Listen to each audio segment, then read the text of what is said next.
So, this summer's been a weird time to be alive, right? ISIS has begun wreaking havoc on a near daily basis.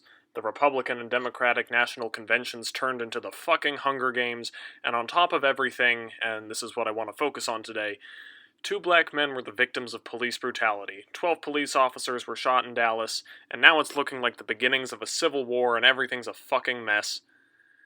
And as usual, in the midst of cops shooting civilians and civilians shooting cops, the progressives came out of the woodworks to virtue signal to everyone how not racist they are.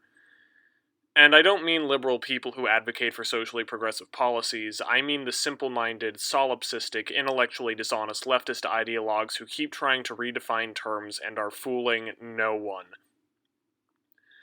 I try to remain as calm and level-headed as possible while making these videos, but of all the arguments I hear from the progressive left, the one that absolutely pisses me off the most is its definition of racism. And so far, I haven't heard anyone address this point explicitly. I've heard some major players in the YouTube skeptic community allude to it in some of their videos, but I haven't heard anyone zone in on the specific rhetorical strategy from the authoritarian left and dissect it. Well, that's what I want to do. I want to take an in-depth look at the progressive definition of racism and expose it for the intellectually dishonest trick that it is. So let's begin. Tell me if this sounds familiar. Racism equals prejudice plus power. This is quite possibly the most insidious meme that gets passed around in progressive circles, suggesting that one can only be racist if one belongs to the race that holds quote-unquote institutional power in society. And because white people are the bourgeoisie and ethnic minorities are the proletariat in the progressive Marxist paradigm, this means that black people can't be racist. Seriously, I am not making this up. Just take a look at some of these headlines, and I'll link to the articles in the description. And on the flip side of that coin, only white people can be racist against ethnic minorities. Now, that may sound bizarre at face value. It's like saying that only white people can commit crime, or that only white people can play music.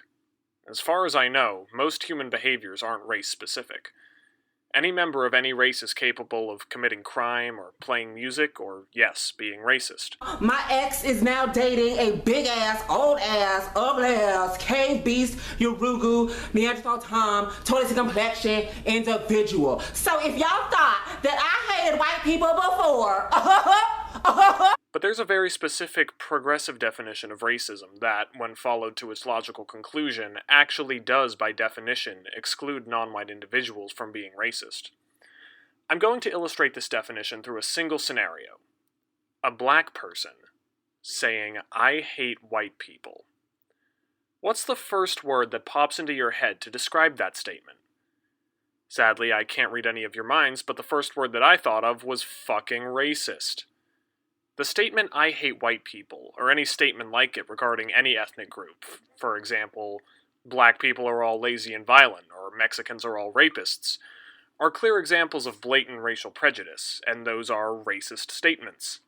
Indeed, that's how Merriam-Webster defines racism: racial prejudice or discrimination. This definition comprises both prejudging someone's character on the basis of their race, as well as discriminatory actions like refusing to hire someone on the basis of race. It's the definition I grew up understanding, and it's pretty much the definition that has existed since time immemorial. It's what most people who aren't radical leftist ideologues understand racism to be. We equate racial prejudice with racism. But in the progressive definition, racial prejudice does not equal racism. There's a distinction drawn between the two. In this definition, racial prejudice is prejudging someone's character based on their race, saying something like, he can't be a good person because he's black. It's prejudice on an individual level, and anyone can be racially prejudiced, white or non-white. And so our example of the black person saying, "I hate white people," can be classified as racial prejudice by the progressive definition. However, our example cannot be classified as racism by the progressive definition, because racism is when social and political systems benefit certain races while disadvantaging others, and when the advantaged race uses their position of power over the disadvantaged race to systematically enforce their own prejudices. This is where the term institutional racism, or systemic racism, comes from. And if we're going to engage with the progressive left and argue that they're wrong about the definition of racism, we have to do it honestly and understand their logic, which isn't so much logic as it is a series of mental gymnastics to confirm their presupposed conclusion, but I'm going to give them the benefit of the doubt and lay out their line of thinking in the form of a kind of logical proof. 1. There exist systems in society that benefit white people and disadvantage black people, or result in disparities between outcomes for black and white people. 2. Because these systems benefit white people over black people inherently have more power, or privilege, in society than black people. 3. Because white people have more power in society than black people, white people are able to institutionally enforce their personal prejudices on black people. 4. Because white people institutionally enforce their prejudices on black people, it is impossible for black people to simultaneously enforce their prejudices on white people. 5. Because black people cannot enforce their prejudices on white people, black people cannot be racist. QED. So now that we have that all laid out, I want to zone in on points 2 and 5 specifically to explain the rhetorical trickery promulgated by the progressive left when discussing the issue of race. Point number 2 is the origin of the concept of white privilege, the idea that white people are born into a myriad of social advantages because they were also born with a pale complexion. And while I do think it could be argued that white people in America, on aggregate, are more quote-unquote privileged than black people on aggregate in terms of economic standing, incarceration for nonviolent crime, racial profiling, and other areas that the progressive left likes to talk about, the concept of white privilege suggests that these privileges are instilled in you if you're born white. That because you share the same skin color with other people who are privileged, you yourself must be privileged. Guilt by association. Or, alternatively, because some white people did some horrendous shit in the past, you as a white person bear the legacy and moral culpability of their actions, like the original sin of Adam and Eve being passed down through all the generations begotten by them. And just like many Christians will tell you that you're born broken because you're born into sin, progressives will tell you that you're born oppressive because you were born into privilege. And though this kind of privilege is something that you had no control in deciding, you'll still be demonized for it, because just like the proletariat to the bourgeoisie in Soviet Russia, the progressive left will think it's justified to hate the oppressor. So now white people are painted as the moral inferior. Any ideas they express, any opinions they assert, any emotions they feel, any action they take, come from a position of privilege and must therefore be oppressive. This makes white people easy targets for ad hominem attacks, ranging anywhere from baseless accusations of racism to actual bigotry and hatred. But those attacks could never be justified without point number 5 in our logical framework, and this is where the real deception comes in. Let's use our example again, the black person saying, "I hate white people." The logical framework holds that this is not a racist statement because black people can't be racist against white people.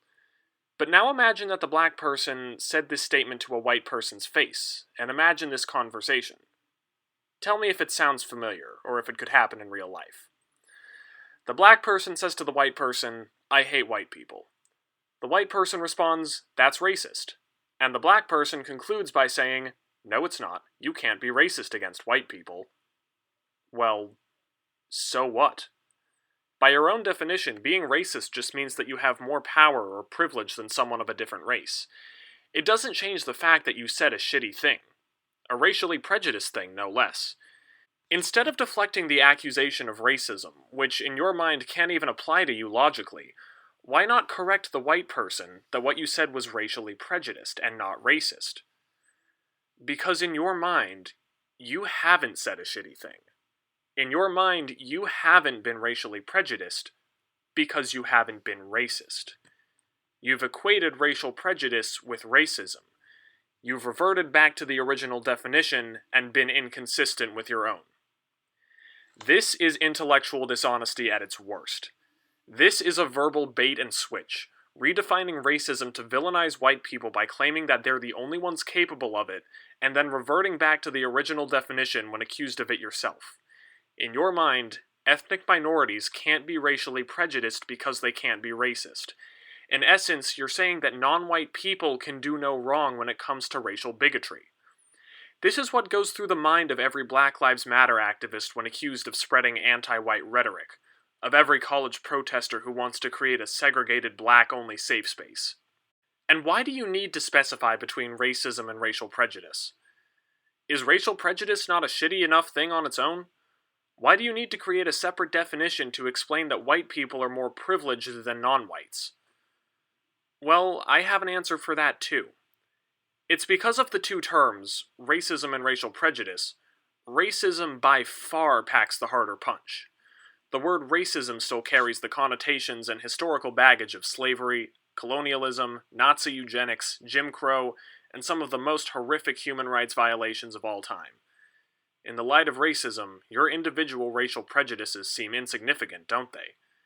You don't need to own up to racial prejudice. It's not like it's racist, and besides, only white people can be racist.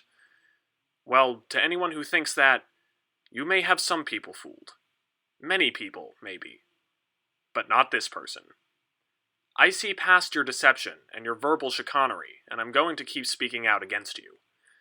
And to anyone watching this who's been accused of racism, or whose voice has been shut down simply because of the color of your skin, who's riddled with confusion or guilt because someone told you that your very existence is oppressive, do not listen to them. You are not what they say you are, what they want you to be, what they want you to think you are. If you oppose the prejudice and bigotry of being told that your skin color makes you morally inferior, then speak up, push back, keep fighting the good fight. Stand up and be counted.